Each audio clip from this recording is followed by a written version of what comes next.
그 다음에 이제 우리가 오늘 할 것은 법을 의지하여 출생한다. 이런 이야기입니다. 법을 의지하여 출생한다. 과목에 보면 적은 복을 들어서 물어본다. 그렇게 생각해요. 적은 복. 큰 복이 있고 적은 복이 있어요. 복이라는 것은 진리를 알고 수행하여 마음을 얻는 것은 큰 복이고, 우리가 살아가는 데에 조금 여유롭고 넉넉한 그 정도는 적은 복입니다. 사실 보면 우리는 잘 산다고 해서 다 복이 있는 것은 아니죠. 그래서 이제 법을 의지하여 출생한다에 보면은 수보리야 너의 뜻이 어떠한가?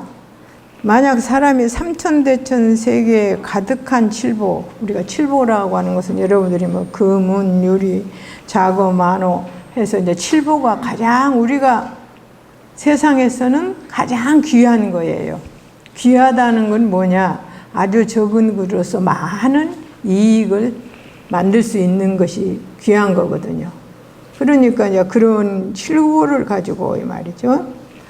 써서 보시한다면 이 사람이 얻은 바 복덕은 어찌 많습니까? 많지 않습니까? 이렇게 물었습니다.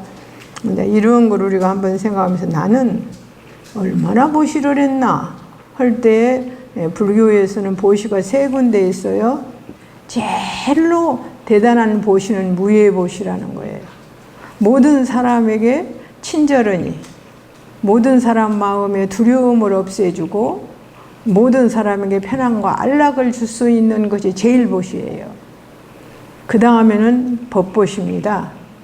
진리를 가르쳐서 그 사람이 나쁜 곳으로 가지 않도록 인도하는 것. 이게 두 번째 보시고, 세 번째는 이제 우리가 말하는 물건을 보시하는 것이죠. 근데 우리 중생들은 보시하면 물건만 보시하는 것이 최고다 이렇게 생각하는데 사실은 그렇지가 않습니다. 물건 보시는 가장 낮은 보시예요. 그러면 이제 제가 보시에 대해서 과연 한번 무예보시 같은 것은 사실은 온 정성을 다해서 대가를 바라지 않고 하는 것이 무예보시거든요. 대가를 바라지 않고 오직 도와주고자 하는 마음. 이게 무예보시라면, 법보시는 우리가 모르는 것을 가르쳐서 나쁜 길이 아닌 진리의 길로 가도록 인도하는 것. 그러면은 나쁜 짓을 하던 사람이 진리의 길로 갔을 때는 어때요? 좋은 일이 생기면 자기만 좋은 일이 생기는 건 아니죠. 주위의 사람들이 함께 좋은 일이 생긴다. 이래서 이제 법보시. 그 다음에 재물보시는 물론 뭐 세계에서 유명한 사람은 우리말로 하면 수천억 대를 보시하는 사람도 있어요. 있는데 우리가 보시하는 것은 과연 얼마나 보시를 할까? 그렇게 생각해 보면 아주 미미한 보시입니다. 사실은 아주 적은 보시예요. 그런데 이제 여기서는 칠보를 써가지고 보시하면 이 사람이 얻은 바 복덕은 어찌 많습니까? 안 많습니까? 이렇게 말을 했어요. 말을 하니까 수보리가 말하되 심이 많습니다. 그죠? 칠보는 금은, 유리, 뭐 만호, 자거, 진주, 호박 이런 것을 말을 합니다. 그러니까 세존시 왜 그러냐? 이 복덕은 곧 복덕의 성은 아니야. 이 성품이라고 하는 것은 변하지 않는 거거든요. 근데 성은 아니지만은 이런 용으로 열에 가서 그래도 복덕이 그냥 많다겠어. 그거는 우리가 말하는 중생복이죠. 그래서 육조 스님께서는 그렇게 말씀하십니다.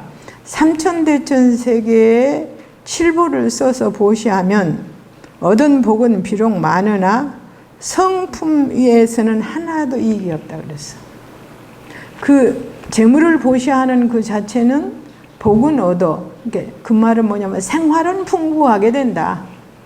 그렇지만 그 마음이 고쳐지지 않는 거니까 성품상에서는 이익이 없다. 이익은 바로 뭐냐? 우리가 법보시를 행하고 무예보시를 행할 때 마음 자체가 자비로워지고, 그죠? 세상 사람을 이익하게 하고자 하는 생각이 들고, 이것보다는 못하다는 이야기예요. 못한데, 그런 그것보다는 마하반야 바라밀타를 의지해서 수행하면 그래요. 의지해서 수행한다는 것은 이제 마하반야 바라밀타가 물론 84,000 바라밀이 있지만 그 가운데서 우리 중생에게 이제 보살은 또 달라요. 우리와 같은 무명 중생은 6바라밀을 행하는 거예요. 그 이상은 못합니다. 첫째 보시, 그 다음에 지게라고 하는 것은 남에게 해 끼치지 않고 자기 자신을 잘 단속하는 게 지게예요. 그 다음에 인욕이라고 하는 것은 뭐냐? 세상에 살다가 보면은 많은 생각이 일어나고 또 어떻습니까? 남의 것을 훔치고도 싶고 남에게 욕도 하고 싶고 또 남의 것을 남을 뭐 해롭게도 하고 싶고 막 이런 어려운 생각들이 일어날 때마다 그것을 하지 않고 참는 것.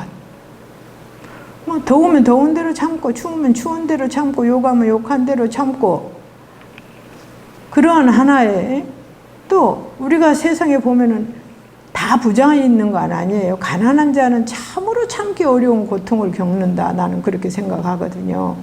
지금 여러분들은 좋은 시대에 태어났는데 저희가 6.25를 겪었으니까 6.25 때 보면요. 그 강변에 가요. 우리는 모욕을 하러 갔었는데 강변에는 가서 우리는 강에서 뛰어놀고 모욕을 했는데 어머니들이 이게 쑥을 캐러 와서 그때 당시에 쑥을 캐러 와서 쑥을 캐다 그냥 이렇게 툭 넘어져요. 그러면 저 사람 왜 저러지 하고 가보면 죽었어요. 이게 얼마나 그때 배가 고팠고 또 근데 그 뜨거운 빛에 와서 그 쑥이라도 쑥은 모든 풀 가운데서 가장 악성이 없는 풀이거든요. 독성이 없는. 그거라도 해먹고 싶다고 해서 와서 캐다가 그냥 넘어가 버리는 거예요. 이제 그런 세상을 여러분들은 안 살아봐서 모르겠지만은 그런 것을 우리가 한번 보면서 참 복이 없다. 그렇게 생각하겠습니까? 마음속으로 연민을 가질 정도로 복이 없다는 생각은 안 해요. 복이 없다. 그러면 복이 있는 사람이 나누어 먹느냐? 그건 아닙니다. 근데 인욕. 그리고 우리는 무엇인가를 하나 할 때 정진을 한다고 그럽니다. 정진이란 계속 하는 것이 정진이에요. 정진인데 보시도 하면 계속 보시를 하고 또 지게도 하려면 계속 하고 인욕도 하려면 계속 하고 뭐 법보시 하려면 계속 하고 계속 그 부분을 향해서 계속 나아가는 것이 정진입니다. 사실. 그럼 여러분들이 뭐 금강경을 읽느니 지장경을 읽느니 뭐 약창계를 하느니 하고 와서 막 무엇을 물은 사람이 있어요. 있으면 얼마나 알고 하는가. 그죠? 모르고 하면은 별 의미가 없어요. 모르는데 뭐를 할 거예요, 그걸 갖고. 마음이 고쳐질 거예요. 뭐 행동이 고쳐질 거예요. 내가 부처님 경전 한자 읽더라도 마음으로 정말 그래. 이건 맞는 말이야. 그러면서 자기 자신을 한번 비추어 보는 거. 나는 이런 모든 것 가운데 얼마나 내가 했고 얼마나 안 했고 내가 얼마나 참을 수 있고 그렇죠? 얼마나 정진할 수 있고 이렇게 스스로가 비추어 보는 것. 이런 것들을 우리가 생각하면 그런 것이 정진증이에요. 그래서 와서 그런 말들을 하는 사람이 있는데 그래서 바라밀타 여기서 반야는 마하는 되게 크다는 이야기고 반야는 지혜라는 이야기고 바라밀은 6바라밀이나 10바라밀 84,000 바라밀을 이야기할 때 바라밀이라는 말을 씁니다. 바라밀은 뭐냐면은 그것을 행함으로 생사인 이곳에서 생사가 없는 곳으로 건너간다라는 뜻이에요. 그것을 건너가려면 제가 나이를 먹고 보니까 그 죽는다는 것도 큰 문제일 거라더라고요. 근데 저는 그래요. 지금 빨리 죽었으면 좋겠다 그래요. 왜? 더 추하고 더 나빠지고 더 정신없고 그런 것보다는 빨리 이 몸을 버리고 또 새로운 정말 이쁜 아이의 몸을 받아서 다시 태어난다면 얼마나 좋을까 그런 생각을 할 때가 있습니다. 근데 우리는 끝없이 살고 싶으죠. 그것도 욕심이라는 거예요. 근데 이제 그런 길, 그런 것 등을 이제 우리가 적어도 육바람일 정도는 마음 가운데 지니고 있어야 된다. 정진하고 그 다음에 선정, 모든 것을 털어내고 나면 지혜가 생겨요. 그는 여러분들이 해보셨으면 자꾸 그 일을 하다가 보면은 그거를 불교에서는 방편이라고 하는데 방편이 생깁니다. 꼭 그대로 하지 않고 좀 다른 방향으로 해도 빨리 성취할 수 있는 길이 보인다라는 이야기예요. 길이. 이제 그런 육바람일 정도 행할 수 있는 것이 바로 인간의 몸을 받은 자의 복이에요. 인간의 몸을 받았다 하더라도 못하는 사람도 많겠지만 인간이기 때문에 할 수 있는 거예요. 만약 개가 아무리 영리해도 인간 미련한 사람만 못해요. 그래서 이제 바라밀타를 수행해서 의지하여 자성, 자기의 성품, 자성은 자기의 성품으로 하여금 제유에 떨어지지 않게 한다면, 제유라고 하는 것은 모든 존재, 존재라는 것이 유인데, 존재라고 하는 것은 어떻게 생긴 것이 존재냐 하면은 생주이멸하고 성주개공하는 것이 존재라 했습니다. 존재는 항상 만들어지면은 점점 변해가다가 부서지고 없어져 버리고, 우리의 마음도 생각이 났다가 주하다가 변화해 가면서 사라져 버리고, 이런 것이 유의 근본이에요. 존재의 근본. 우리가 사는 사바세계 중생의 존재의 근본입니다. 그게. 그러니까 아니하면은 이 이름이 복덕성이다 그랬어. 그러니까 여기서 우리가 좀 더 해석을 하면은 생로병사 하지 않고 성주개공 하지 않는 마음, 그곳에 떨어지지 않는 마음, 그렇게 생각하시면 돼요.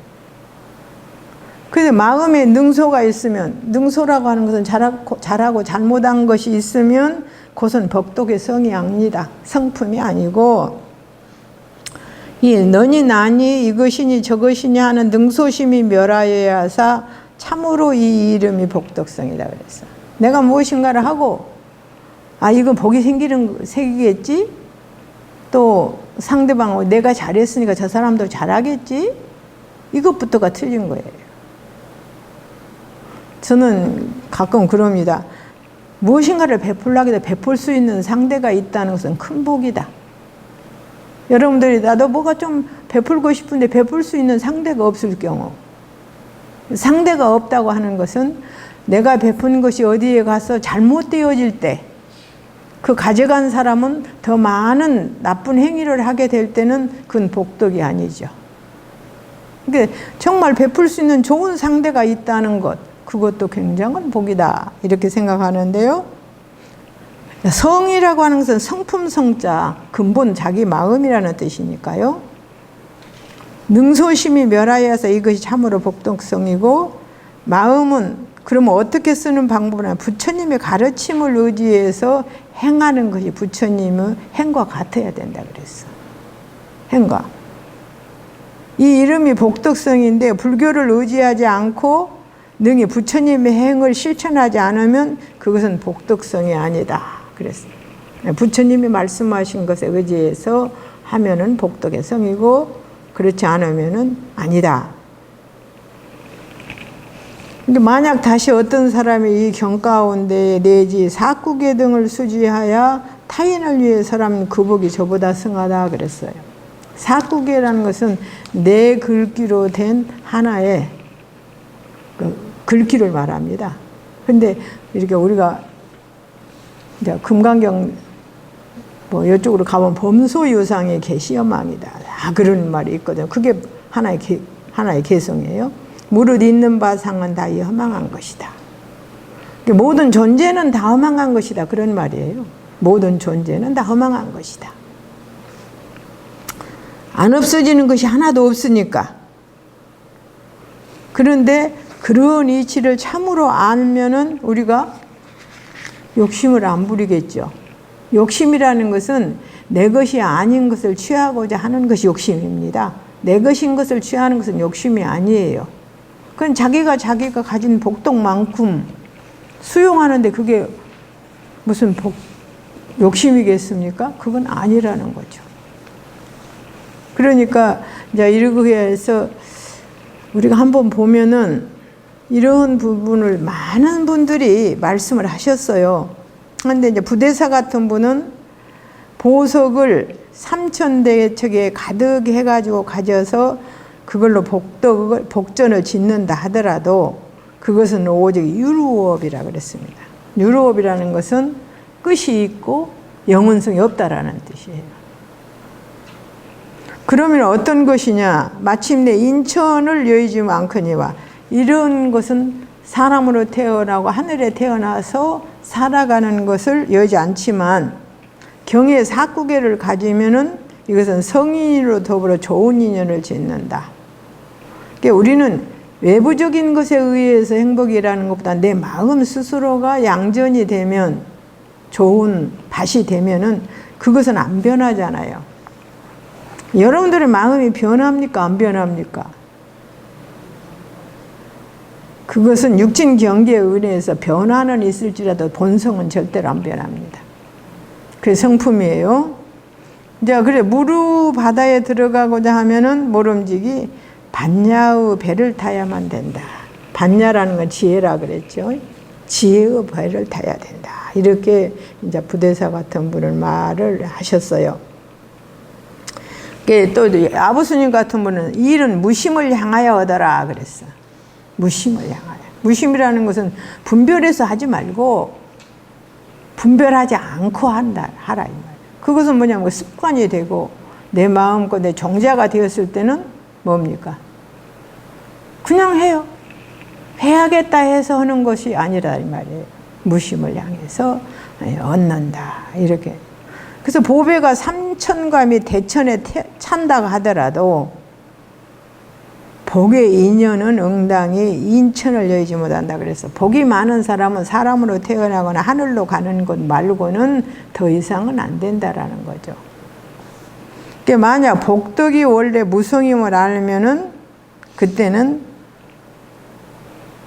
풍광을 우리가 바람이나 햇빛 이런 것을 사는데 돈을 쓰지 않아도 된다 그랬습니다. 그러니까 마음이 자유로운 사람, 마음이 우리 중생의 말로 후덕한 사람, 또 마음이 넉넉한 사람은 그러잖아요. 뭐 생각해서 안 한다 그 말이야. 그래도 복을 향해서 짓고 있다. 그래요. 이제 또 이걸로 서리를 붙여놓고, 칠보는 인간 세상에서 중요한 것이지만 사시라고 하는 것은 이제 평등히 버리는 것은 인정으로는 어려운 바지만은 이제 칠보로서 삼천에 가득하도록 보시한다 하더라도 가히 이것은 능히 어려움이 되지 않는다. 내가 얼마나 남겨놓고 가야 후인은 자기 자식이겠죠. 후인이 넉넉할까? 절대로 넉넉하지 않습니다. 내가 스스로 가지고 내가 스스로 베푼 것만이 내가 가지는 거예요. 부처님은 그러셨어요. 내가 손으로 집어주지 않는 것은 복덕이 아니다. 내가 스스로 손으로 집어주었을 때 복덕이 되는 것이다. 이렇게 하셨어요. 그러니까 천만금을 가지고 있다가 놔두고 간다 하더라도 그건 나하고 아무 상관이 없어요. 이제 그래서 보면 어지순 연고녀 수보리야 일체 재불과 또한 그부하는 것은 또한 모든 부처님 안육따라 삼약 삼보리 법이 다 이 경을 쫓아 나와서 참으로 잘 사는 법은 바로 이 경에서 나온 것이다 이 말이야. 우리가 세상에서 말하는 뭐 부귀영화 누리고 사는 법이 아니고 참으로 잘 사는 법, 마음이 정말로 부자인 법, 그런 말이죠. 그러니까 이런 것을 우리가 한번 보면은 이 경은 이 일본의 책을 가리키는 것이 아니고 불성이 채로조차 용이 일어남을 놔두어서 그렇게 말하거든요. 우리가 부처님의 성품은 이건 부처님만 가진 성품이 아니에요. 우리의 성품도 불성이에요. 이 불성은 내 마음 깊은 곳에서 일어나서 내가 사용하는 것이다. 그러니까 그 마음 깊은 곳에 자비와 희사가 깃들여 있으면은 좋은 것이 있으면 이거 누구한테 베풀까? 누구를 사줄까? 누구를 줄까? 이런 마음이 먼저 일어난다는 거죠. 근데 자비가 깃들어 있지 않으면 어떻겠어요? 이거는 내가 가져야지. 아무도 모르게 감춰놔야지. 그런 마음이 생길 거 아니에요. 근데 아무도 모르게 감춰놓은 것은 아무런 의미가 없어요, 생각하면. 돈은 쓰자고 있는 거예요. 몰라요. 나는 그래요. 돈은 쓰자고 있는 거 아니냐. 그 지폐 뭐예요? 뭐 이런 종이나 똑같은 거 아니겠어요? 쓸 줄 모르는 돈은 아무런 의미가 없다. 그래. 그리고 내 마음 가운데도 어느 것도 복전이 될 수는 없다. 이런 이야기도 되게요. 이것은 체를 조차 용을 일으킴에 묘리가 아주 묘한 이익이 아주 무궁하다 그랬어요. 반야라는 것은 이제 번역을 하면 지혜라고 번역이 되는데, 이 지자는 방편으로서 공이 되는 것이고, 방편이라는 것은 꼭 그대로가 아닌 그것을 응용하는 것으로서 공을 삼고, 해는 결단, 무엇인가를 분명히 결단함으로써 그 쓰임이 되는 것인데, 곧 일체 때 가운데의 각조의심이 이것이요. 모든 것을 분명히 바라다 볼 수 있는 지혜의 능력이 이것이라는 거예요. 일체 재불이 또한 안욕따라 삼약 삼보리법에 다 각조 가운데를 쫓아놨다 그래서 부처님이 우리가 얼마나 위대하신가. 그분은 왕으로 태어나셨어요. 그리고 아주 사랑하는 부인도 있었어요. 그 야수다라가 얼마나 아름다웠는가라고 하는 것은, 그때는 이제 소국이었지만 다 50개 나라에서 미인들이 추청되어서 그 왕비가 되려고 50개 나라에서 제일 아름다운 여인이 야수다라였답니다. 그만큼 여러분들이 인도에 가면 인도 여자들이 얼마나 아름다운지 모르시죠? 정말 아름답습니다. 인도 여자들은. 제가 처음에 인도를 갈 때 비행기를 딱 탔는데 그 카레 냄새가 그냥 너무 머리가 아픈 거예요. 그래서 아이고 참을 수 없게 힘드는구나 하고 있는데, 스튜디오스가 딱 나타나는데 얼마나 이쁜지, 와, 저 여자 한 번 본 걸로 인도는 끝났다 그랬어요. 진짜 이뻐요. 그 생긴 게 이쪽 동양 사람하고는 그쪽 귀족은 다르더라고요. 그런 부인이 있었고, 또 가장 사랑하는 아들도 있었어요. 있었지만은 하루는 북쪽문을 열고 나가는데 병든 자를 봤어요. 어떻게 저렇게 생길 수 있을까? 이게는 이 실탈태자는 태어날 때부터 이 사람은 미래에 출가해서 부처님이 될 사라는 애언을 받은 자인데, 그래서 정반왕이 태자의 눈에는 절대 나쁜 것을 보지 못하도록 했어요. 그래서 노인을 본 일이 없어요. 근데 길에서 보니까는 병들어서 지팡이를 짚고 가는 사람을 보고, 인간은 어떻게 왜 저렇게 될 수 있을까? 이제 거기에서 이제 늙음이라는 것을 체험을 했죠. 체험을 하고 그 다음에 성 밖에를 나가니까 사람을 눕혀놓고 막 울고 있는 모습을 볼게. 왜 저 사람은 누워있고 저 사람들은 울까? 이제 여기서부터 생로병사라고 하는 근본을 알게 되고, 이것을 해결하는 방법은 없을까 하게 생각하게 됐다고 그러죠. 왜? 자기는 세상에 없는 것이 없고 잘나고, 그 부처님의 키가 보면 우리가 1m 96이었다고 그래요.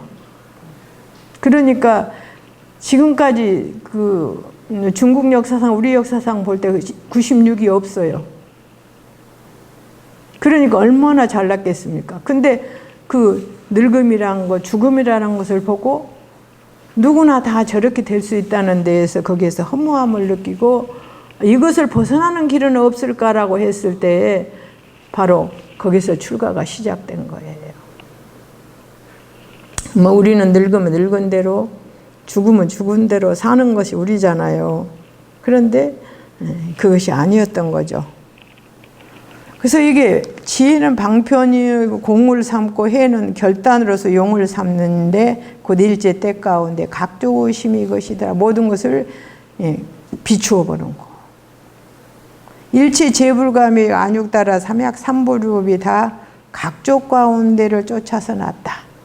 고로 이르되 이 경을 쫓아서 났다고 한다. 이 경이 가령 이 금강경이 각조를 중심으로 해서 이루어진 경이에요.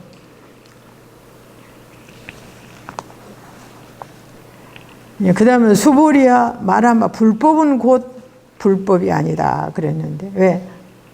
그래 불법도 불법이라고 딱 교정지어보면 불법이 아니에요. 우리의 마음 딱 하나가 아니잖아요. 수없이 천만 번 변화할 수 있는 것이 바로 마음인데 불법도 그래요. 이건 불법이다 하면 불법이 아니에요. 그 한계 내에서의 불법이 아니다 그 말이죠. 무한한 능력과 힘이 있다라는 거죠. 그러니까 우리의 진성이라는 우리가 가진 참다운 마음은 연기에 걸리지 않는다 그런 말은 이거 굉장히 어려운 문장이죠.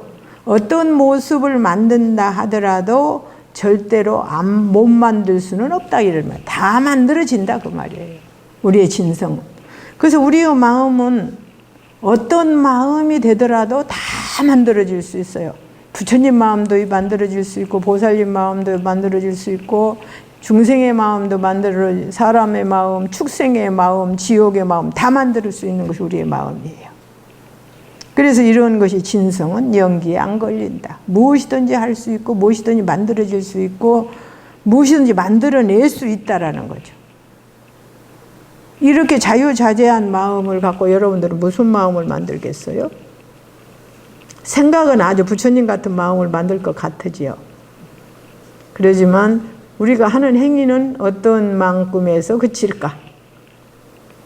축생이냐 인간이냐 천상이냐 또 말하면 아라한이냐 부처님이냐 어느 길을 택할까? 이렇게 한번 생각해 보시는 것도 어때요? 그래서 이것은 진성은 연기에 걸리지 않으니 경에서는 능히 불법을 출생할 수 있다. 연기는 또 진성에 걸리지 아니해. 어떤 것이 만들어진다고 하더라도 그 진성의 마음은 절대로 사라지지 않는다는 거죠.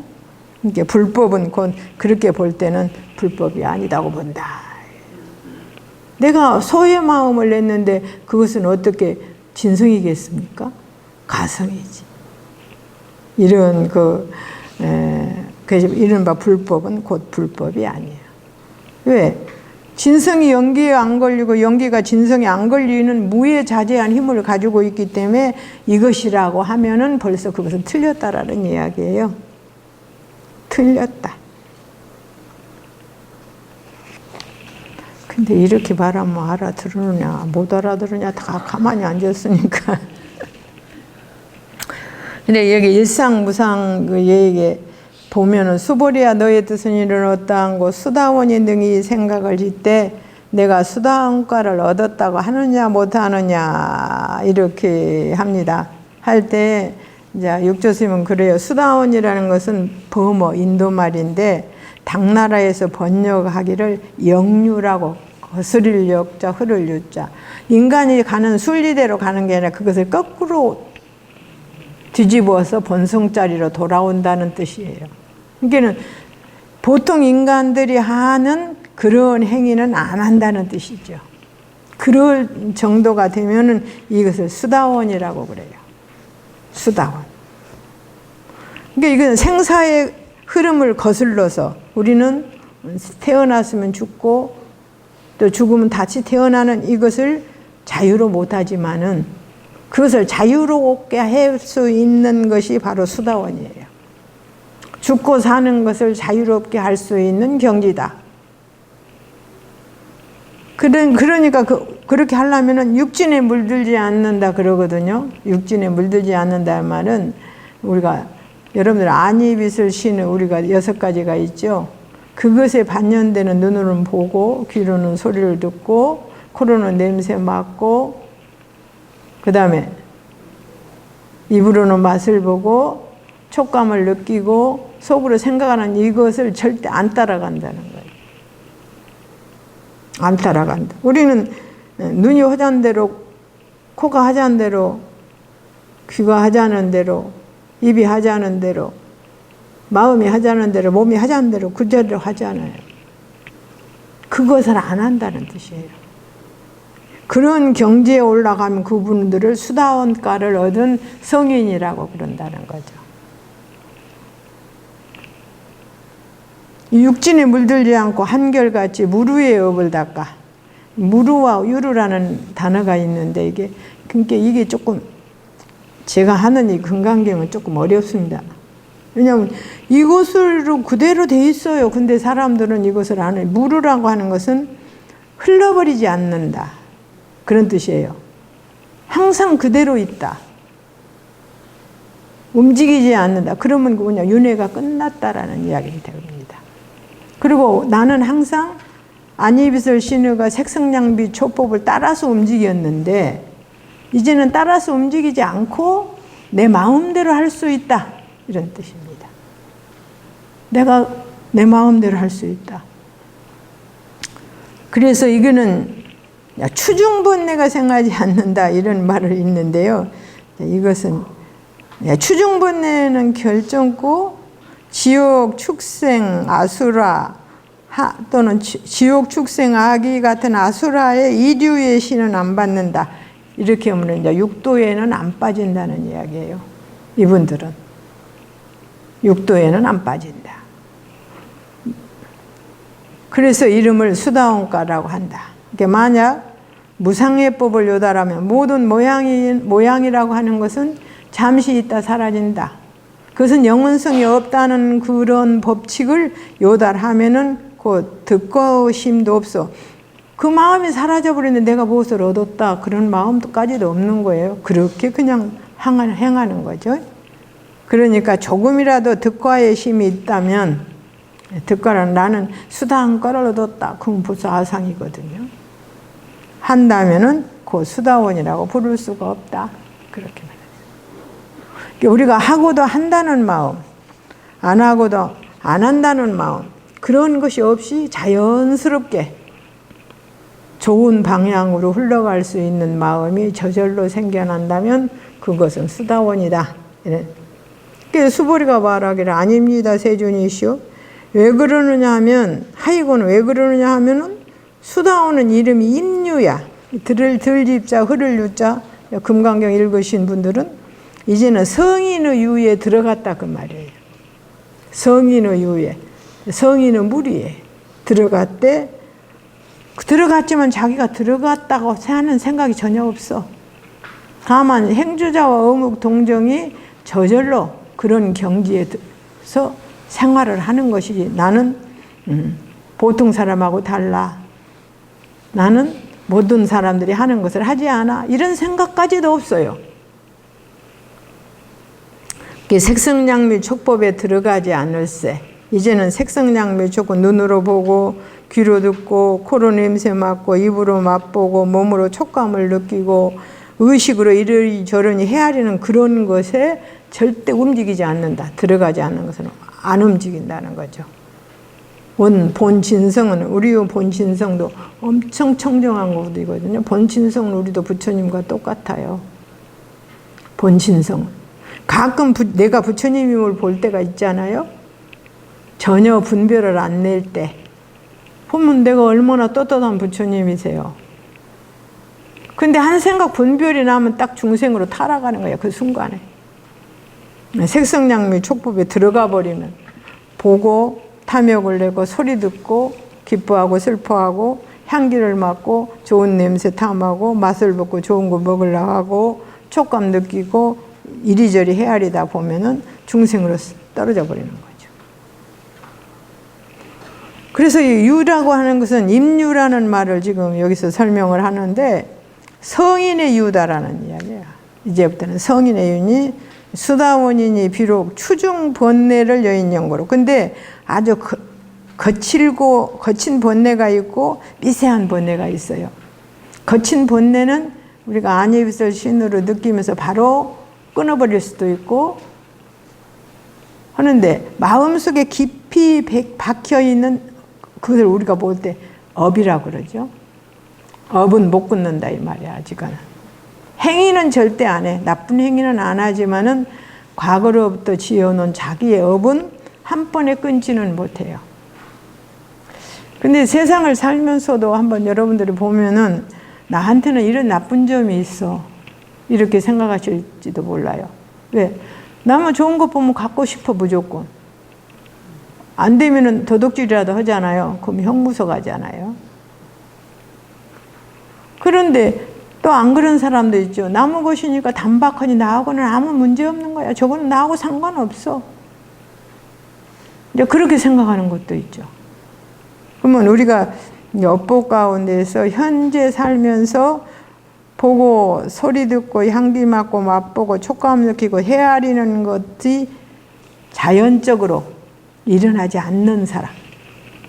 이런 이야기. 일어나지 않는 사람. 그래서 그런 사람은 성인후에 들어갔지만은 들어갈 바가 없어서 득과 의심도 없어. 내가 이만큼 유명해졌고 또 이만큼 모든 것을 수행을 했고 이런 마음이 생겼고 이런 마음이 전혀 없다는 거죠. 그게 생활이라는 거죠. 그래서 수다원이라는 것은 이 수행인의 초과라고 본다. 요즘은 이제 잘 모르겠습니다만 옛날에는 정말 아무것도 없는 스님. 산중에 가면은 옛날에 그런 말이 있죠. 어떤 스님이 달빛이 고교원이 비치고 있는데 밖에서 이상한 소리가 나는 거예요. 토굴 같은 데는 뭐 1년 12달 가도 사람 하나 안 찾아올 때도 있고요.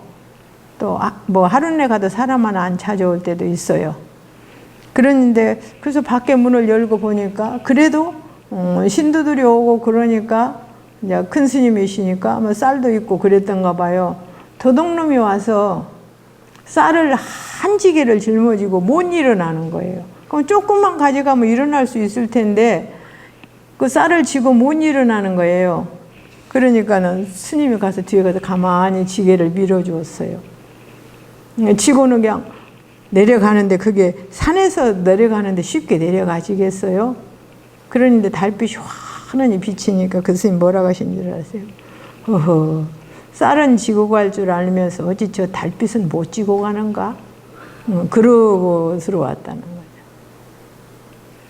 거죠. 그런 것을 우리가 그런 정도 되면은 수다원이라고 할 수 있으려나 그건 잘 모르겠습니다만은 그런 여유로움, 절대로 내 것이 아닌 것을 취하지도 않고 또 취하려고도 하지 않고 생각도 않은 경계에 들어가는 것이다. 이런 이야기죠. 그냥 규봉 스님 같은 것은 이제 이런 것을 여러 가지로 말씀을 해놓으셨는데, 이제 라한, 우리가 아라한도 이제 영류라고 번역을 하는데, 수다원가를 얻으면 아라한도 되는가 봐요. 율법도 취하지 않는 것이기 때문에 이름하여 아라한이라고 한다. 이렇게. 그는 무의의 자가도 취하지 않는다라는 말은 자기가 모든 것에 하나도 얽매이지 않는 마음이 되었다 하더라도 스스로 나는 얽매이지 않는 마음이 되었다라는 생각조차 없다라는 거죠. 이런. 그 다음에 보면 수보리야 너의 뜻은 어떠한가? 사다함. 그보다도 한 계단 올라가는 게 또 사다함이에요. 능히 생각을 실 때 내가 사다함가를 얻었다고 하는가 안 하는가. 이렇게 수보리가 말하되 안 합니다. 이렇게 세존이셔. 왜 그런가? 사다함은 이름이 일왕래라 실은 왕래가 없을세 이름이 사다함입니다 하는데, 이제 스님들을 가르치면은 조금 쉬운데 보살님들한테는 어렵습니다. 사다함이는 이제 인도 말로는 사다함인데 당나라에서 번역하기를 일왕래라 이렇게 번역했어요. 근데 이거는 3개의 결박을 버리고 3개의 결이 닿았으면 이름이 사다함인데, 사다함은 이름이 일왕래라는 것은 인간 세상을 쫓아서 한 번 죽고 또 천상에 나고 또 천상을 쫓아서 도리 인간 세상에 한 번 나와 가지고 그때부터는 생사를 안 하는 거예요.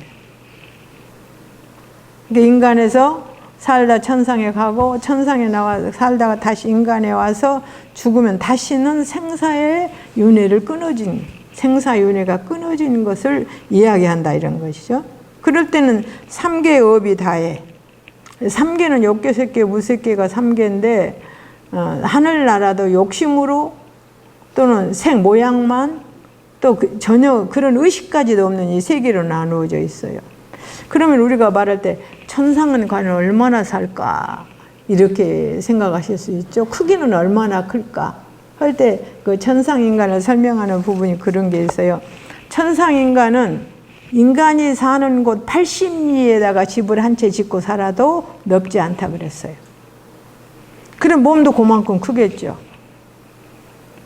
그러면 천상인간이 사람을 볼 때 우리가 개미 보는 거나 똑같을 거예요. 개미가 막 부지런히 지기 집 왔다 갔다 하고 물고 막 돌아다니잖아요.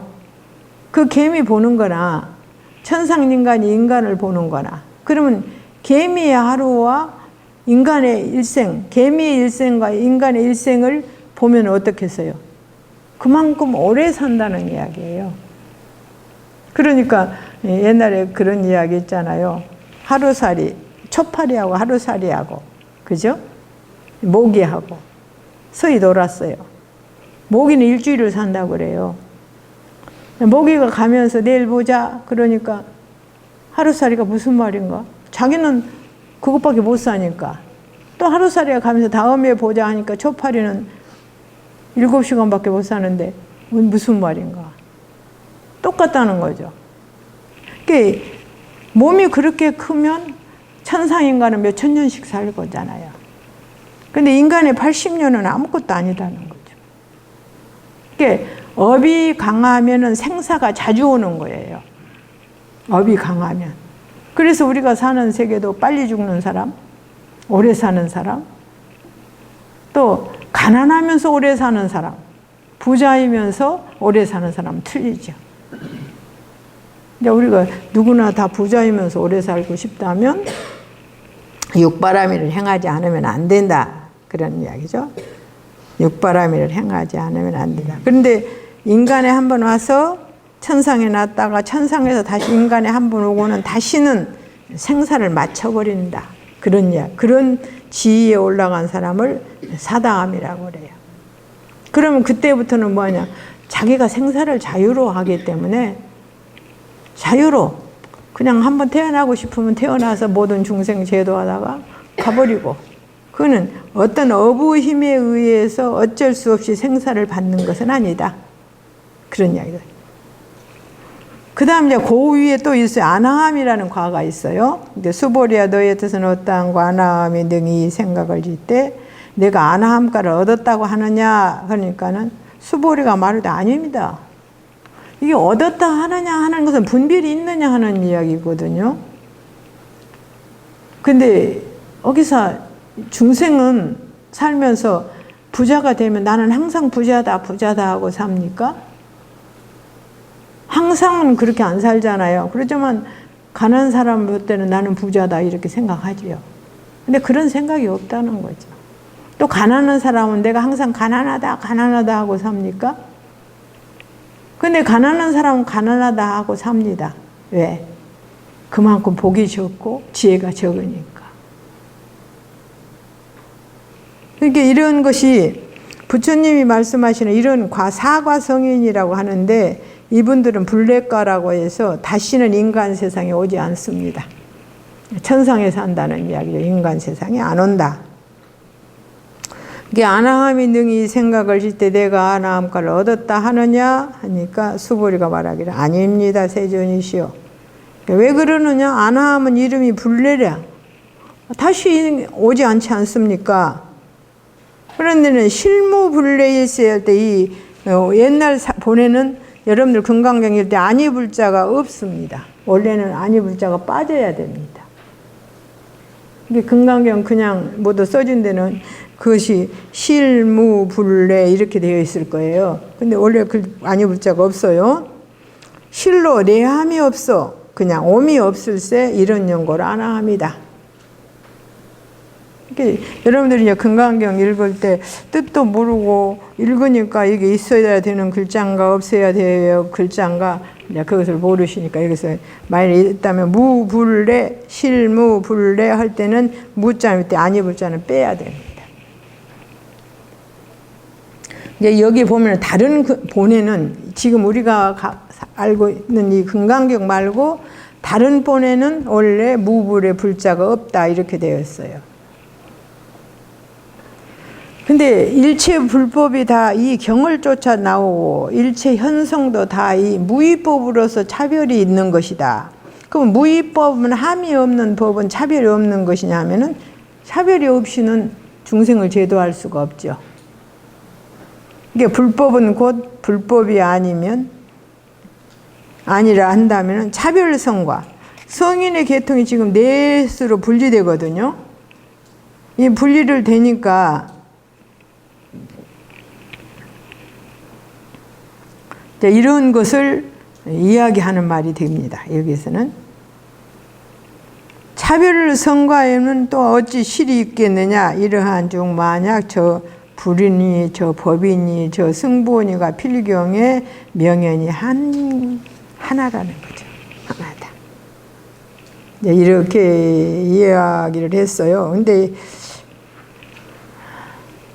육조 스님은 이 부분을 아나함은 범어래 이제 인도 말로 할 때는 범어인데 당나라에서 번역이 아니라 불한이다.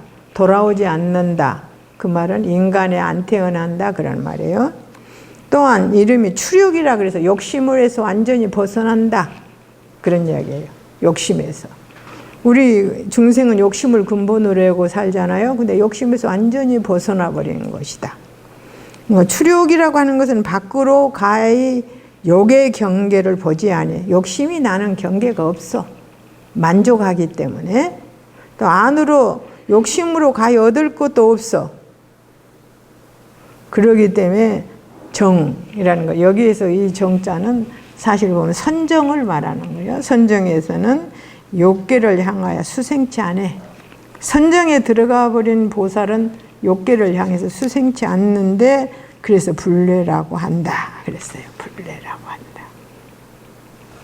또 이름하면 불한이라고도 하는데 욕습이 욕심으로 생기는 모든 습기, 습성이라고 우리는 부르죠. 습기가 영원히 없어져서 결정껏 와서 수생이 안 해. 욕심이 떨어져 버리면 인간은 수생 안 해요. 또 천상에도 수생 안 합니다. 이런 용고로 이름이 아나함이다. 이렇게 말을 했어요. 그래서 이제 야부스님은 일체 모든 행은 다 무상이고 일체는 다 고다. 움직이는 것은, 그죠? 행하는 것은 그렇다 해서 이제 다른 본에는 다 공이다 이렇게 되어 있다고 그래요. 근데 사실 이거는 이제 우리가 학문적으로 저기할 때 이리고 수보리아 이제 그 다음에는 너의 뜻은 어떠한고 아라하니 사과 성인 중에 네 번째가 아라하니죠. 아라하니 능히 생각을 질 때 내가 아라한 너를 얻었다고 하느냐 하는 것은 앞에서 쭉 네 번째 가장 위에가 아라한이에요. 근데 이제 육조스님은 모든 누가 이미 다 하고 누는 본내예요. 본내가 이미 다 해서 다시 본내가 없어. 그렇기 때문에 이름이 아라한이에요. 본내의 근본은 뭡니까? 분별이지요. 분별이 뭔 줄 압니까? 이것이 좋은가 저것이 좋은가 이것이 맞은가 저것이 맞은가 이래야 되는가 저래야 되는가 하는 것이 분별입니다. 사실 보면. 근데 그런 것이 없어요. 그래서 아라하는 영혼이 본내가 끊어져서 절대 물로 더불어 다투지 않는다. 물은 대상과 안 다툰다 이 말이에요. 만약 득과의 힘이 있다면은 내가 무엇을 얻어야지 하는 마음이 있다면 곧 다툼이 있는 것이다. 이것은 공부하는 사람들도 나는 공부를 빨리 해서 이것을 좀 성취해야지 하는 것도 일종의 쟁의예요. 일반의 모든 중생은 어떻게 하면 많은 것을 소유할까가 쟁의인데 수도자는 어떻게 하면 공부를 좀 잘해서 내가 빨리 이곳에서 벗어날까 하는 것도 쟁의라 그랬어요. 물론 일반인들이 어떻게 하면 모든 것을 좀 소유할까 하는 쟁하고는 근본적으로 틀리지만은 공부를 어떻게 하면 해서 빨리 내가 생사에서 벗어나고 또 일체에 걸리지 않을까 하는 또 다툼이라고 했습니다.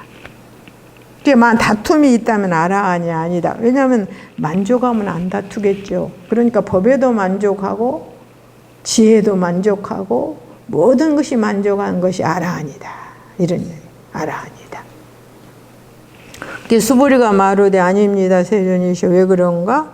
실로 법이 있음이 없는 것이 이름이 아라한이라 그랬어요. 어떤 법이라는 건 규제인데 규제가 법일 수도 있고 우리가 말하는 법을 설명할 때는 생로병사와 생주이별이 있는 것이 법이다 그러거든요. 생로, 나고 늙고 병들고 죽는 이런 차제, 모든 것이 존재했다가 점점 변화되다가 사라져버린 이런 것이 없는 경지에 들어가는 것이 아라한이니, 세존이시여 만약 아라한이 생각을 짓때 내가 아라한 도를 얻었다 그 생각이 있다면 그거는 아인 중생 수자의 착함이 돼. 그런 생각까지 없는 거예요. 그냥 자기가 어떤 지에 올라갔다 해서 올라갔다는 생각, 소유했다는 생각, 없어졌다는 생각, 모든 그런 분별이 싹 사라져버린 것이다. 이런. 그래서 세존이시여 부처님은 서로되 내가 무쟁삼매를 얻어서 다툼이 없는, 마음으로도 다툼이 없고 다툼은 취하고자 하고 버리고자 하고 미흡고 곱고 하는 이런 모든 것들이 다 사라져버린 것을 무쟁상태라 그래요. 사람 가운데 가장 제일이 됨이라 해서 부처님 칭찬을 하셨어요. 그러니까 이것이 제일 이요가라니 된다 이렇게 말씀하셨어요. 수보리는 무엇을 깨달은? 공을 깨달은 사람이거든요. 공을 깨달은 부처님의 제자. 모든 것이 다 공은 무상하고는 좀 더 틀려요. 또 무상이라는 말은 모양이 없다는 말인데 이것은 그렇게 말하면 형상적인 것이 없다라는 말, 형상에 집착하지 않는다는 말인데, 그냥 공이라고 하는 말은 마음 가운데에도 그런 집착이 전혀 없다라는 말이에요. 전혀 없다. 우리는 상상도 할 수 없지요. 어떤 것이 마음 가운데에도 전혀 없는 상태일까?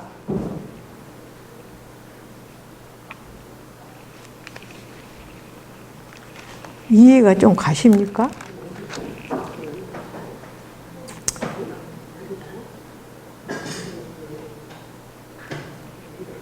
이제 여기에서 무쟁이라는 것은 내롭지 않는 중생, 번뇌가 없는 중생인데 능히 중생으로서 번뇌를 일으키지 않기 때문에 무쟁이라고 한다. 부처님이 이를 칭찬하기를 열 제자 가운데 부처님에는 10대 제자가 있거든요. 수보리를 번역하면 선현이라고 번역을 해요. 착갈성자, 선자에 나투련자. 선현이 제일 이욕자다 그랬어요. 모든 욕을 여인 자다. 3계 번뇌에서 다만 탐심이 있으면 다 이름이 욕이 된다 그랬어요. 욕계뿐만이 아니다. 3계에서 우리 마음 가운데 무엇을 탐심이 있으면 다 욕이 된다 그랬어요. 탐심이 있으면. 육조스님은 무엇을 이름하여 무쟁삼매라 하는 거니까 이는 아라한의 마음에 생멸 거래가 없어. 나는 것이니 없어지니 오는 것이니 가는 것이니가 없고 오직 본각에 상조한다. 우리의 본 진심이 항상 빛을 바라고 비추는 용고로 이르되 무쟁삼매라 했다. 삼매는 우리가 삼매에 들어갔다가는 범어인데 당나라 말에 정수라, 바를 정자 받을 수자 정수며 또한 정견, 모든 것을 바로 보는 것인데 여기서는 95종의 사견을 멀리 여인다니. 우리가 본뇌 종류를 분석해 보면 95종 본뇌라는 게 있어요. 여러분들은 생각도 못 하시는 것이지만은 그런 것이 없는 것을 정견이라고 한다. 이렇게 합니다. 내가 이 생각을 짓때 나는 이 이욕아라한이라고 하지 않는다. 내가 욕을 여인 아라한이라고 안 한다. 이런 이야기죠. 이런. 그러니까 세존이시여 내가 만약 이 생각을 짓때 내가 아라한도를 얻었다 한다면 그건 이욕아라한이 아니죠. 세존이 곧 말씀하시기를 수보리가 이 아란야행을 즐기는 자가 아니다 했을 것이다. 아란야라는 것은 우리가 말하면 가장 평화로운 마음. 이런. 수보리가 실로 행한 바가 없어. 그런 생각 한 번도 해본 적이 없기 때문에 이름하여 수보리는 이 아란야행을 즐기는 자다. 부처님이 이렇게 찬탄하셨다. 우리는 상상적으로라도 이런 그것을 한번 생각할 수 있느냐, 생각도 안 되는 겁니다, 사실은. 그래서 아란야라는 말은 우리가 번역을 하면 적정이라고 번역을 하는데, 부대사는 이런 부분을 난 것도 없고 멸할 것도 없고 아도 없고 다시 인도 없다. 아라는 것은 자기가 잘났다는 생각, 이는 소유라는 생각이거든요. 그러니까 영원히 번뇌장을 여의고 길이 후유신을 여여버렸더라. 다시 이 몸이 죽고 다른 몸을 얻어난다는 건 있을 수 없고, 경계도 없고 또한 마음도 멸해서 다시 탐진을 일으키지 않는다. 탐욕이라든지 성질이라든지, 그 다음에 비도 없고 공하야 지혜가 있어서 그냥 수연히 홀로 임진이라는 말을 마음대로 해도 모든 것이 다 진리로 통해버린다라는 이야기예요. 진리로 통해버린다. 이런 하나의 그 이야기입니다. 우리가 옛날에 중국에서 조야참이라는 책이 있어요. 조야참이라는 책에 보면은요, 양나라 무제라는 분이 계세요. 양나라 무제라는 분이 계시는데, 그분은 우리는 대사찰, 그러니까 대사찰이라면 중국에 가서 여러분들이 대사찰을 보면 우리나라 대사찰은 그냥 암자만도 못해요. 어마어마한 사찰을 20개를 주셨고요. 부처님을 30만 개를 조성하셨다고 그럽니다. 30만 개를 조성하시고 또 막 이렇게 깨어진 불상 100만 개를 보수를 했다고 그래요. 그분이 양무제신데 이렇게 좋은 일을 많이 하셨는데, 이분이 조야참이라는 책이 그렇게 써졌어요. 돌아가실 때는 그 밑에 신하들이 이분을 불신해가지고 토굴에다가, 굴에다가 갖다가 모셔놔 버렸어요. 모셔나와서 그러면은 옛날에 왕들이 그렇게 되면은 그동안 한 열흘 정도 먹을 수 있는 양식 갖다 놓고 굴문을 딱 막아버리는 거예요. 그래서 양무제가 자기가 이렇게 많은 불사를 하고 했는데 어찌해서 오늘날 이렇게 되었는가 하고 이제 선정에 들어서 보니까 자기가 전생에는 나무꾼이었더래요. 나무꾼이었는데 나무 장사를 해서 항상 이렇게 팔아서 생계를 유지하는 나무꾼이었어요. 나무꾼이었는데 한 번은 이렇게 나무를 이렇게 풀을 베다가 보니까 뭐가 나 끝에 걸리는 거예요. 그래서 이렇게 보니까 부처님 두상이 나무에 걸리는 거예요. 걸려서 그 옆에 보니까 굴이 있어서 두상을 다 모셔다 놨어요. 그래서 나무를 계속 하다가 그 다음에 와서 하다가 머리가 있으면 몸도 어디가 있을 것인데 그렇게 생각을 하고 찾으니까 정말 몸이 있었어요. 그래서 굴 속에 부처님을 몸에다가 머리를 다 올려놓고 가서 이제 아침에만 와서 자기 점심 나무하러 왔으니까 점심을 싸우면은 부처님 앞에 올리고 공양을 해요. 그리고 저녁 때는 나무를 한 점 쥐고 내려가면서 산에서 산꽃을 꺾어서 다 부처님한테 딱 공양을 하고 그렇게 내려와요. 근데 그 산에 원숭이가 한 마리 살았어요. 그러니까 원숭이가 보니까 그 나무꾼이 아침에 공양하고 저녁에는 꽃을 공양하고 그러거든요. 그러니까 그러면 이는 점심으로 공양을 했는데 저녁에는 꽃 공양을 하고 원숭이가 가만히 엿보다 보니까 저도 하면은 되겠구나 하고는 원숭이는 나무에 자라는 과일을 따다가 올렸어요. 올렸는데 이 원숭이니까 그 나무 장사가 꽃 공양한 것을 갖다 밖에다 내버리고 자기가 과일 공양한 것을 갖다 올린 거예요. 그래서 와서 이제 나무 장사가 보니까 자기가 올린 꽃이 자기 부처님인데, 자기가 몸과 머리가 따로 있는 것을 모셔놨잖아요. 자기 부처님인데 어떤 놈이 내 꽃을 갖다 버리고 와서 과일을 따다 올렸어요. 그래서 가만히 숨어서 보니까 이 원숭이가 그러는 거예요. 그래서 화가 나가지고 돌을 갖다 굴을 막아버렸어요. 예, 막아버렸는데, 그러고는 화가 나서 16일 동안 나무를 하러 가지 않았다고 그래요. 그 나무꾼이. 그래서 16일 만에 원숭이가 죽었겠구나 싶어서 얼른 가보니까 원숭이가 아사를 했더라는 거죠. 아사를 했는데 자기가 이제 깨달은 거죠. 내가 이렇게 불사도 많이 하고 모든 중생들을 위해서 왕노를 하면서 나쁜 짓도 안 했고 모두 잘 살렸는데 왜 이런 과보를 받았을까? 이런 생각을 하고 딱 보니까 그 원숭이가 죽어서 자기 신하가 됐더라는 거예요.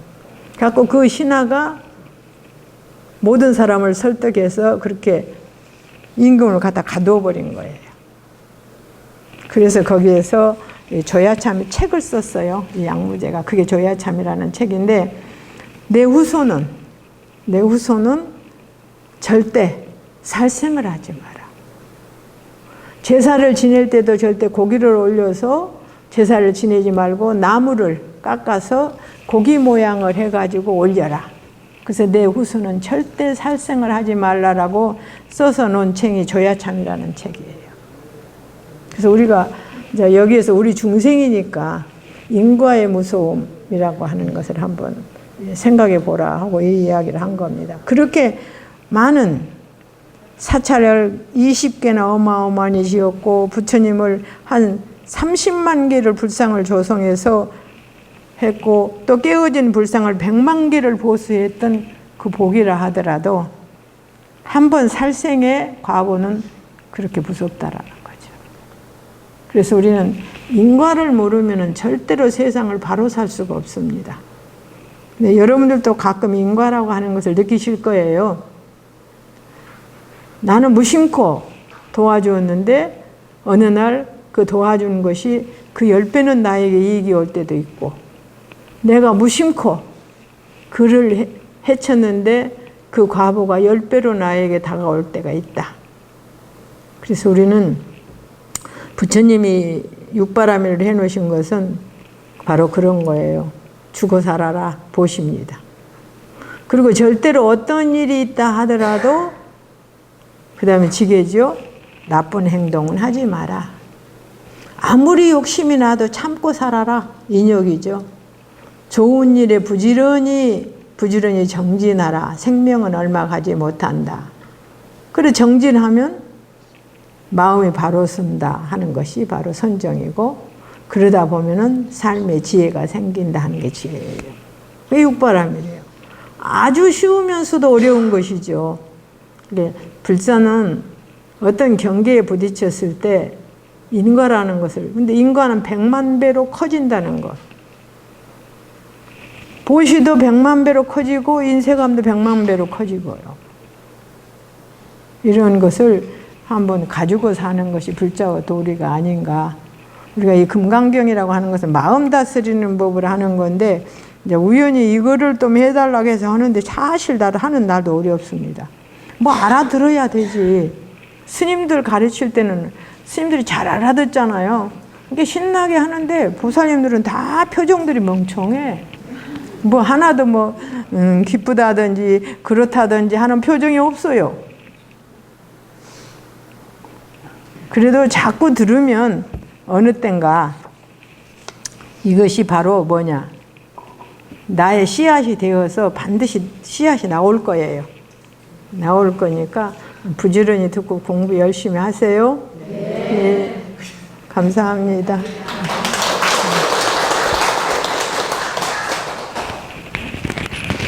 양나라 무제라는 분이 계세요. 양나라 무제라는 분이 계시는데, 그분은 우리는 대사찰, 그러니까 대사찰이라면 중국에 가서 여러분들이 대사찰을 보면 우리나라 대사찰은 그냥 암자만도 못해요. 어마어마한 사찰을 20개를 주셨고요.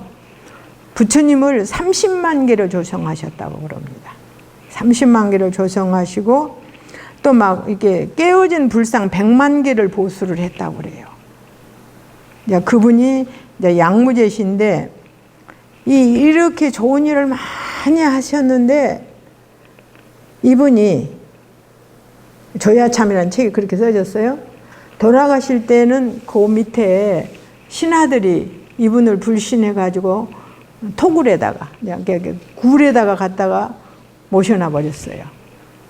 모셔나와서 그러면은 옛날에 왕들이 그렇게 되면은 그동안 한 열흘 정도 먹을 수 있는 양식 갖다 놓고 굴문을 딱 막아버리는 거예요. 그래서 양무제가 자기가 이렇게 많은 불사를 하고 했는데 어찌해서 오늘날 이렇게 되었는가 하고 선정에 들어서 보니까 자기가 전생에는 나무꾼이었더래요. 나무꾼이었는데 나무 장사를 해서 항상 이렇게 팔아서 생계를 유지하는 나무꾼이었어요. 나무꾼이었는데 한 번은 나무를 이렇게 풀을 베다가 보니까 뭐가 낯끝에 걸리는 거예요. 그래서 이렇게 보니까 부처님 두상이 나무 걸리는 거예요.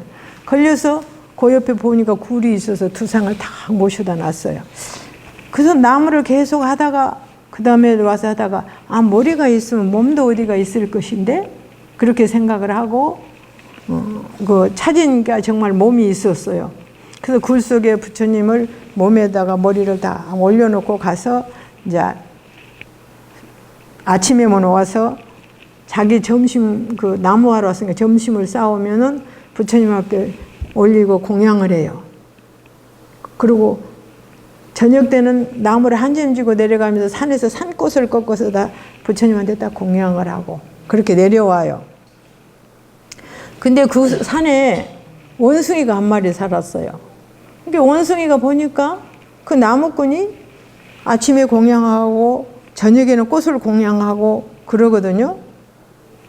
그러니까 그러면 이는 점심으로 공양을 했는데 저녁에는 꽃 공양을 하고 원숭이가 가만히 엿보다 보니까 저도 하면은 되겠구나 하고는 원숭이는 나무에 자라는 과일을 따다가 올렸어요. 올렸는데 이 원숭이니까 그 나무 장사가 꽃 공양한 것을 갖다 밖에다 내버리고 자기가 과일 공양한 것을 갖다 올린 거예요. 그래서 와서 이제 나무 장사가 보니까 자기가 올린 꽃이 자기 부처님인데 자기가 몸과 머리가 따로 있는 것을 모셔놨잖아요. 자기 부처님인데 어떤 놈이 내 꽃을 갖다 버리고 와서 과일을 따다 올렸어요. 그래서 가만히 숨어서 보니까 이 원숭이가 그러는 거예요. 그래서 화가 나가지고 돌을 갖다 굴을 막아버렸어요. 막아버렸는데 그러고는 화가 나서 16일 동안 나무를 하러 가지 않았다고 그래요. 그 나무꾼이. 그래서 16일 만에 원숭이가 죽었겠구나 싶어서 얼른 가보니까 원숭이가 아사를 했더라는 거죠. 아사를 했는데 자기가 깨달은 거죠. 내가 이렇게 불사도 많이 하고 모든 중생들을 위해서 왕노를 하면서 나쁜 짓도 안 했고 모두 잘 살렸는데 왜 이런 과보를 받았을까? 이런 생각을 하고 딱 보니까 그 원숭이가 죽어서 자기 신하가 됐더라는 거예요. 그래서 그 신하가 모든 사람을 설득해서 그렇게 임금을 갖다 가두어 버린 거예요.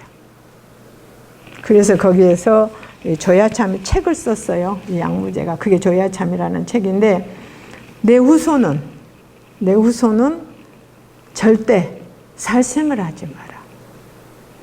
제사를 지낼 때도 절대 고기를 올려서 제사를 지내지 말고 나무를 깎아서 고기 모양을 해가지고 올려라. 그래서 내 후손은 절대 살생을 하지 말라라고 써서 놓은 책이 조야참이라는 책이에요. 그래서 우리가 이제 여기에서 우리 중생이니까 인과의 무서움이라고 하는 것을 한번 생각해 보라 하고 이 이야기를 한 겁니다. 그렇게 많은 사찰을 20개나 어마어마하게 지었고 부처님을 한 30만 개를 불상을 조성해서 했고 또 깨어진 불상을 100만 개를 보수했던 그 복이라 하더라도 한 번 살생의 과보는 그렇게 무섭다라는 거죠.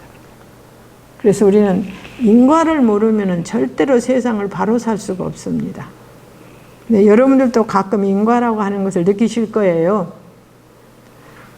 나는 무심코 도와주었는데 어느 날 그 도와준 것이 그 10배는 나에게 이익이 올 때도 있고, 내가 무심코 그를 해쳤는데 그 과보가 10배로 나에게 다가올 때가 있다.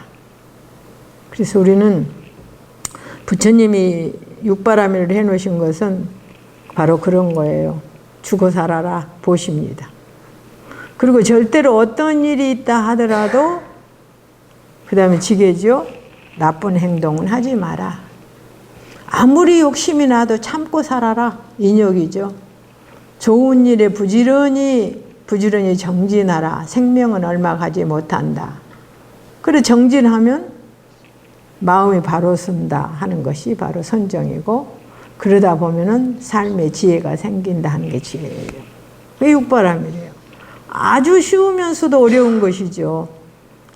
불사는 어떤 경계에 부딪혔을 때 인과라는 것을, 근데 인과는 100만 배로 커진다는 것.